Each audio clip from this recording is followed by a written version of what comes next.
അങ്ങനെ വെറുതെ YouTube scroll ചെയ്തുകൊണ്ടിരുന്നപ്പോഴാണ് കേട്ടോ നമ്മുടെ ഷെഫ് പിള്ളയുടെ സ്വന്തം കണ്ടുപിടുത്തമായിട്ടുള്ള ഫിഷ് നിർവാണയുടെ റെസിപ്പി കാണുന്നത്. പിന്നെ ഒന്നും നോക്കിയില്ല, ഓടിപ്പോയി ഒരു വാഴയിലയും വെട്ടി ഉണ്ടായിരുന്ന നെയ്മീനും എടുത്തങ്ങ് വറുത്തു. ഈ മീനാണ് കേട്ടോ എടുത്തത്. അത്യാവശ്യം വലുതായിട്ടുള്ള ഏത് മീനാണേലും ഇതിനായിട്ട് എടുക്കാവേ. ഒരു മൺചട്ടിയിൽ കുറച്ച് വെളിച്ചെണ്ണ തടവി ഒരു വാഴയിലയും വെച്ച് അതിലേക്ക് കുറച്ച് വെളിച്ചെണ്ണയും കൂടി ചേർത്ത് ഒന്ന് ചുറ്റിച്ച ശേഷം നമ്മൾ വറുത്ത് വെച്ച മീനും കൂടി ഒന്ന് നിരത്തി വെക്കുക. ഇനി ഈ മീനിലോട്ട് തേങ്ങാപ്പാലാണ് കേട്ടോ ചേർത്ത് കൊടുക്കേണ്ടത്. തേങ്ങയുടെ 2ാം പാലാണ് കേട്ടോ ഞാനിപ്പോൾ ഈ ചേർത്ത് കൊടുക്കുന്നത്.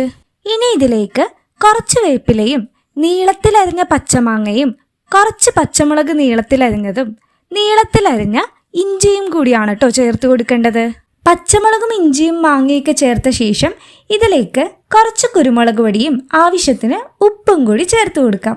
ഇത്രയും ചേർത്ത് കൊടുത്തിട്ട് നല്ല പോലെ മൂടി വെച്ചൊന്ന് തിളപ്പിക്കാം.